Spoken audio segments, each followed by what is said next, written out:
Paano kung hindi kayo marunong English pero gusto ninyo mag-apply dito sa Hong Kong? What?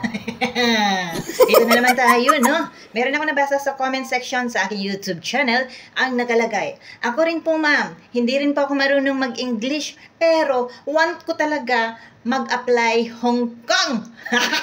Ano ba kayo? Ito ha, hindi nyo kailangan na fluent kayong mag-English. Pero, kailangan ninyong mag-speak in English. Spokening dollars ba? Kasi, kasi, ganito yon. Kailangan kasi ninyo dito sa Hong Kong, kapag mag-apply kayo, dadaan kayo sa masusing investigasyon. Huh? Investigasyon. Hindi pala.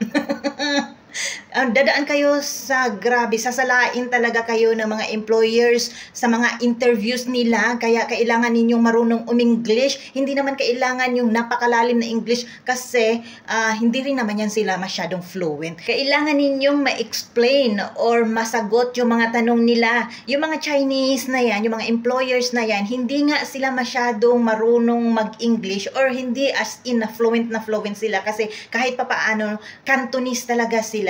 But they try their best na magtanong sa inyo. So, kailangan lang natin mairaos ang interview na yan. Kaya kung hindi kayo marunong mag-English, paano kayo makapasa sa interview kung uutal-utal kayo? Kami nga, matagal na dito, pero hindi rin naman kami tuloy-tuloy mag-English. Ang maganda lang, yung magkaintindihan kayo. So, kailangan talaga, marunong kayong mag-English. Yung kahit kunti lang. O, meron namang mga bago kayo magkaroon ng interviews, marami mga tutorials dyan kung ano yung mga possible question and answer. So, i-memorize niyo yan, manood kayo ng mga tutorials para kahit pa paano may mga ideas kayo. And then, ang gagawin ninyo, yung mga tanong na yan, kunwari, babasahin ninyo yan, then sagutin ninyo para masanay kayo sa interview online or video call.